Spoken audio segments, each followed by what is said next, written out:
اللہ سے ڈرنے کا مطلب کیا ہے؟ لوگ نہیں ہمیں پسند کرتے یا نہیں اچھا لگتا ان کو نہ صحیح، کیونکہ وہ ابھی سمجھے نہیں نا، ان کو پتہ ہی نہیں یہ کام کتنا ضروری ہے. تو فلا تخشوا، لوگوں کی باتوں کی پرواہ نہ کرو، واخشونی، مجھ سے ڈرو. دیکھیں کل قیامت کو جب ہم اللہ کے سامنے جا کے کھڑے ہوں گے، یہ جتنے ہمارے خلاف بولنے والے ہیں ان میں سے کون ہمارے پاس آئے گا اور ہمیں بچائے گا؟ دیکھیں نا، کوئی ہماری مخالفت اگر اس لیے کرے کہ ہم غلط کر رہے ہیں اور ہم سیدھے ہو جائیں اور ہم ان کی پیروی کرنا شروع کر دیں، ان کو راضی کرنا شروع کر دیں کہ نہیں یہ ناراض نہ ہو ہم سے، ہم ان کی رضامندی پہ چلتے ہیں، تو یہ بچائیں گے ہمیں کل قیامت کے دن؟ کوئی نہیں کام آئے گا. وَاخْشَوْنِي، مجھ سے ڈرو، وَلِأُتِمَّ نِعْمَتِي عَلَيْكُمْ، تاکہ میں تم پر اپنی نعمت تمام کر دوں. یعنی یہ قبلے کی تبدیلی اصل میں نعمت کا تمام کرنا تھا، یعنی دین کی تکمیل کا سمبل تھا یہ. وَلَعَلَّكُمْ تَهْتَدُونَ، تاکہ تم ہدایت پا جاؤ. کما ارسلنا، یہ نعمت ایسے ہی ہے جیسے ہم نے تمہیں ایک اور نعمت بھی دے رکھی ہے، اور وہ نعمت کیا ہے؟ رسول اللہ کی آمد صلی اللہ علیہ وسلم. اور ان کے ذریعے کئی نعمتیں ملی. کیا؟ کما ارسلنا فیکم رسولا منکم یتلو علیکم آیاتنا ویزکیکم ویعلمکم الکتاب والحکمہ ویعلمکم ما لم تکونوا تعلمون. اتنی نعمتیں جس کو مل جائیں کہ جس کو اللہ کی کتاب مل جائے، اس کے پڑھنے کا طریقہ آ جائے، جس کو کتاب کی تعلیم ہو، حکمت کی تعلیم ہو، وہ باتیں پتہ چلیں جو وہ پہلے نہیں جانتا تھا، اس کا تزکیہ ہو جائے. اس سے بڑی کوئی نعمت؟ تو تم لوگوں کی باتوں سے ڈر کے اس نعمت کو چھوڑ دو گے؟ فاذکرونی، مت چھوڑنا. لوگوں کے ڈر سے اللہ کا ذکر نہیں بھولنا. فاذکرونی، مجھے یاد رکھو، اور اگر مجھے یاد رکھو گے تو اذکرکم، پھر میں یاد رکھوں گا تم کو. یہ یاد رکھو. اور اگر تم نے مجھے چھوڑ دیا اور میرا راستہ چھوڑ دیا اور اس کام کو چھوڑ دیا تو پھر کوئی نہیں کام آئے گا. واشکروا لی، اور میرا شکر ادا کرو.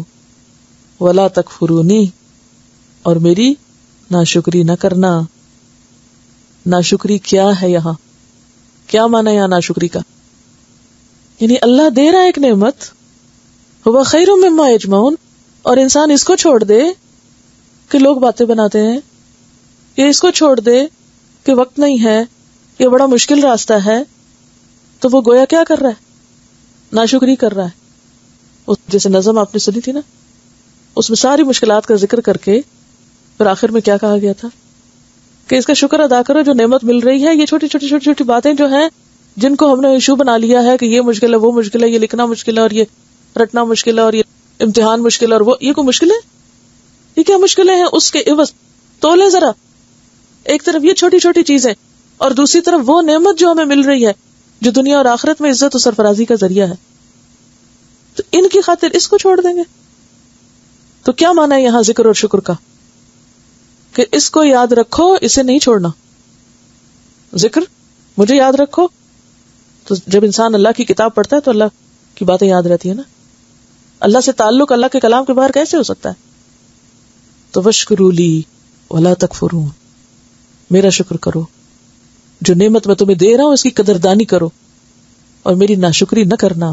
اسے چھوڑ تاکیدی چیزوں میں سے، یعنی ان آیتوں میں جو بار بار ایک ہی بات ریپیٹ کی گئی ہے یہ تاکیدی حکم ہے. الا یہ کہ مجبور ہو جائے کہ وہ نہیں قبلے کا رخ متعین کر سکتا، ادروائز کیجولی اور لاپرواہی کے ساتھ ادھر ادھر منہ کر کے یہ کہہ دینا کہ ہر طرف اللہ موجود ہے، یہ درست نہیں. اپنی حد تک ضرور کوشش کریں، اور اس کے بعد نہیں ملے تو اور بات. یعنی یہ اتنا تاکیدی حکم ہے کہ مومن جب اپنے گھر سے نکلتا ہے تو وہ اللہ کو بھول کے اور نماز سے غافل ہو کے یا بے پرواہ ہو کے نہیں نکل سکتا. یعنی جب وہ کہیں سے بھی نکلتا ہے، کوئی بھی سفر شروع کرتا ہے یا کسی بھی طرف جاتا ہے، جہاں سے بھی نکلو، جدھر کو بھی جاؤ، تمہارا رخ نہیں بدلنا چاہیے. اللہ کی ذات یا وہ ایک جو فوکس ہے یا جو ایک مرکزیت ہے یا جس طرف تمہیں رخ کرنے کو کہا گیا ہے، لِكُلٍّ وِجْهَةٌ هُوَ مُوَلِّيهَا، تو ہر ایک کے لیے ایک نہ ایک مرکز ہے. تو بندہ مومن کا مرکز اللہ کی ذات ہے، اس کو ادھر ہی رخ کرنا ہے.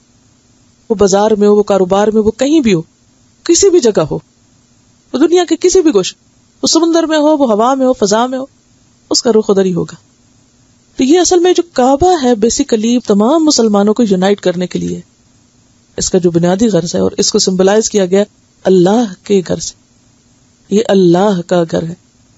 یعنی انسان اپنی فطرت کے لحاظ سے مجبور ہے نا کہ وہ کسی بھی چیز کو اپنا ایک مرکز یا اپنا ایک نقطہ نظر یا اپنی نگاہ کے لیے ایک فوکس بنائے، یعنی نیوکلیس بنائے جسے کہتے ہیں نا. اس کے بغیر تو وہ ٹوٹ جاتا ہے، بکھر جاتا ہے. یعنی سروائیول کے لیے نیوکلیس کا ہونا ضروری ہے. تو بحیثیت امت مسلمہ کے فرد کے تمہارا سروائیول اس قبلے کو فوکس کرنے میں، سینٹر میں رکھنے میں. اور اس طرح اگر آپ گلوب کو سامنے رکھ کے دیکھیں نا، وہ بیچ میں قبلہ ہے اور پوری دنیا کے لوگ اس کے ارد گرد صفیں بنائے ہوئے. ایک صف وہ ہوتی ہے جو اس کے قریب بنتی ہے نا حرم کے، اگلی صف، اور پھر وہ ایک مسجد کے اندر، پھر وہ مکہ کے اندر، پھر وہ پوری دنیا کے اندر. ایک اگر آپ اوپر سیٹلائٹ سے دیکھیں اور اگر کسی طرح لوگ نمازیں پڑھتے نظر آئیں تو منظر کیا ہو. تو یہ ایک بہت زبردست فیلنگ ہے. اس لیے اس کی اتنی تاکید ہے کہ نہیں اگر تم نے منہ ادھر پھیر لیا اور ادھر پھیر لیا تو اس سے کیا ہوگا. توحید اتحاد کو جنم دیتا ہے. توحید سے وننس سے اتحاد آتا ہے، یونٹی آتی ہے. اور اگر مرکز بدل گئے تمہارے تو توحید بھی باقی نہ رہے گی اور اتحاد ختم ہو جائے گا. یعنی قبلہ کیا ہے؟ مرکز عقیدت ہے نا ہمارا. ہم سب مسلمانوں کے قبلے سے، کعبے سے کیا غرض ہے، کیا تعلق ہے؟ ہماری عقیدتوں کا مرکز ہے، وہ محبتوں کی جگہ ہے.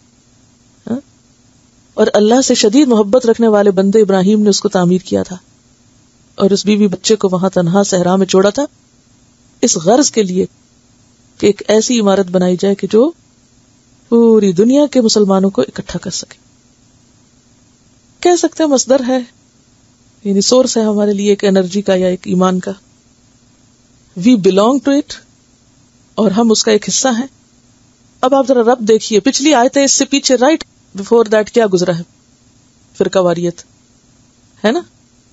فرقہ واریت کو کنڈیم کیا گیا پچھلی آیتوں میں. پہلے پارے کا آخری رکوع کیا موضوع ہے اس کا؟ فرقہ واریت کی ریجیکشن. وہ کہتے تھے یہودی بن جاؤ، عیسائی بن جاؤ، ہدایت پاؤ گے، اور اس سے پھر یہ تفرقہ ہوتا ہے. تفرقہ بازی کی ممانعت ہے وہاں. نحن لہو عابدون، لہو مسلمون، لہو مخلصون، اسی کے ہیں. ٹھیک ہے. اگلی 7 ہی آیتوں میں اب وہ فزیکلی ایک مرکز دے دیا گیا کہ یہ مرکز، اس کی طرف سب کا رخ ہوگا تو تم سب ایک رہو گے اور فرقہ واریت ختم ہوگی. وہیں پر وہی اتری، وہیں اللہ کے رسول صلی اللہ علیہ وسلم کو مبعوث کیا گیا. رہتی دنیا تک یہ جگہ مسلمانوں کے لیے کیا ہے؟ ایک سینٹر آف لائف ہے، سورس آف لائف ہے. لائف سے مراد ایمان کی زندگی مراد ہے. ایمان کی زندگی کا ایک سورس ہے، نیوکلیس ہے. اور اگر وہ باقی نہ رہے سب ٹوٹ جائے گا. یہ کوئی چھوٹی سی چیز نہیں ہے. اس لیے ایک دفعہ نہیں کئی دفعہ کہا گیا کہ ادھر ہی رخ رکھو، ادھر ہی دیکھو. جب تک ادھر رخ کرو گے تو بھٹکو گے نہیں، تفرقے میں نہیں پڑو گے. اور جب وہ مرکز عقیدت بدلے گا، لوگ اس کو چھوڑ کر اور چیزوں کی طرف رخ کر لیں گے تو پھر وہ قدرتی طور پر الگ گروہ بن جائیں گے. یعنی قبلے کی پیروی سنت ابراہیمی بھی ہے اور سنت رسول صلی اللہ علیہ وسلم بھی ہے کہ آپ کو دوسرے قبلے کی طرف کر کے پھر ادھر پھر گئے. آپ دیکھیے کہ جب آپ مکہ میں تھے تو کعبہ کی طرف ہی منہ کرتے تھے، اور جب آپ مدینہ گئے تو بیت المقدس کا حکم آیا کہ ادھر منہ کرو. اچھا، یہ بھی تو ہو سکتا تھا کہ یہ حکم نہ آتا کہ ادھر منہ کرو، اور وہ بس ایک چیز چل رہی تھی اور مدینہ میں آ کر بھی ادھر ہی منہ کرتے رہتے لوگ. تو فرق نہ پتا چلتا، اہمیت نہ پتا چلتی. جب اس طرف موڑا گیا ان کو، بیت المقدس کی طرف پہلے اپوزٹ چیز کی طرف کیا گیا، پھر دوبارہ پلٹایا گیا، تو اس میں ایک حکمت تھی بڑی کہ اصل مرکز یہ ہے. اور اگر پھیرے بغیر ہی قائم رکھا جاتا تو اتنا ایمفیسس نہ ہوتا اس پر. یعنی جیسے پانی کے اندر ایک آپ پتھر پھینکتے ہیں تو ہر طرف ویوز پھیل جاتی ہیں، کلی سرکل بن جاتا ہے. تو ایک اسمالر سرکل ہے اور ایک لارجر سرکل ہے، ایک وسیع پیمانے پہ سرکل ہے جو پوری گلوب کے مسلمانوں کو جوڑے ہوئے ہے روحانی طور پر. اور آپ دیکھیے کہ کتنے افسوس کی بات ہے کہ خود نام نہاد مسلمانوں کے اندر ایسے لوگ ہیں جو انہی مقامات کا مذاق اڑاتے ہیں اور ان کو یعنی ایک طریقے سے دوسرے طریقے سے کسی نہ کسی طرح کسی نہ کسی ذریعے سے ان جگہوں کی اہمیت کو کم کرتے ہیں. اور یہ کوئی معمولی جرم نہیں ہے. شاعر اللہ کا احترام جو ہے وہ ایمان کا حصہ ہے. وآخر دعوانا ان الحمد للہ رب العالمین.